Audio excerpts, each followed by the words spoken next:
Okay, let's try a little thought experiment. Imagine a totally new kind of money, one you could send to anyone, anywhere in the world, instantly, without ever having to go through a bank or get permission from a government. I mean, that's a pretty wild idea, isn't it? Money that just operates completely outside of the systems we've literally grown up with our entire lives. Well, that crazy idea, that's the whole promise of cryptocurrency. And in just the last 15 years or so, this promise has exploded from a tiny internet experiment into a global market worth trillions. It's an idea that gets people really fired up. So, what is it? Is it the future of finance, or is it just a massive speculative bubble waiting to pop? To even start to figure that out, we have to understand what it really is. So, let's break it down. To really get crypto, you have to understand that it didn't just appear out of thin air. We've got to rewind the clock to a time when trust in our normal financial system was hitting rock bottom. It was a direct response to a massive global crisis. So picture this. It's 2008. The financial world is in complete chaos. Banks are collapsing, people are losing their savings, and faith in the system is evaporating.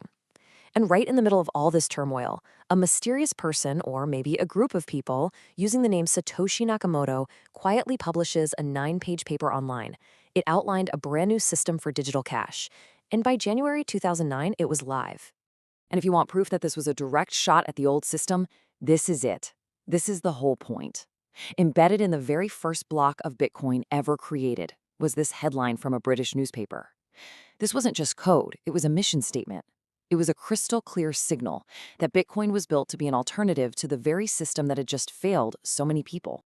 Okay, so if the 2008 crisis was the why, now we need to get into the how.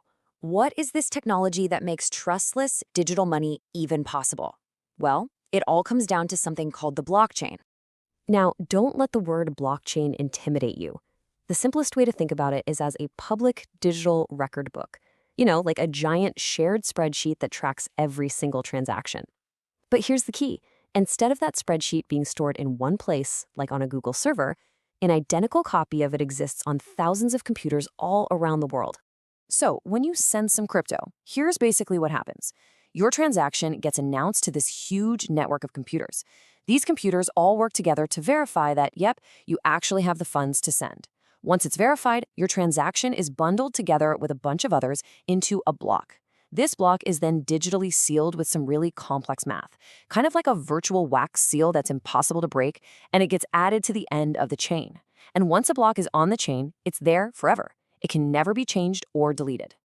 And this right here is the fundamental shift. With our traditional money, you trust institutions. You trust your bank. You trust the government to keep the records straight. With cryptocurrency, you don't have to trust any single person or company. Instead, you trust the math and the code, because the entire network is designed to police itself. So, from that one single paper and that one little hidden message, an entire global industry started to form. The idea was just too big to be contained in a single digital coin. And at the very heart of it all is this massive, unsolved mystery. Who is Satoshi Nakamoto? The crazy part is, nobody knows. It could be one person, it could be a whole team of people. They were active online for a few years, and then around 2011, they just vanished. Poof, gone. But they left behind the first Bitcoins ever created, a stash now worth tens of billions of dollars that has never, ever been touched. The whole space took a giant leap forward in 2015, thanks to a young programmer named Vitalik Buterin. He launched Ethereum. He had this brilliant realization that the blockchain could be used for way more than just sending money. He introduced something called smart contracts. Just think of them like a fancy vending machine. If you put in the right input, in this case code and data, it automatically spits out the result. No person needed. This one idea basically turned the blockchain from a simple calculator into a programmable global computer.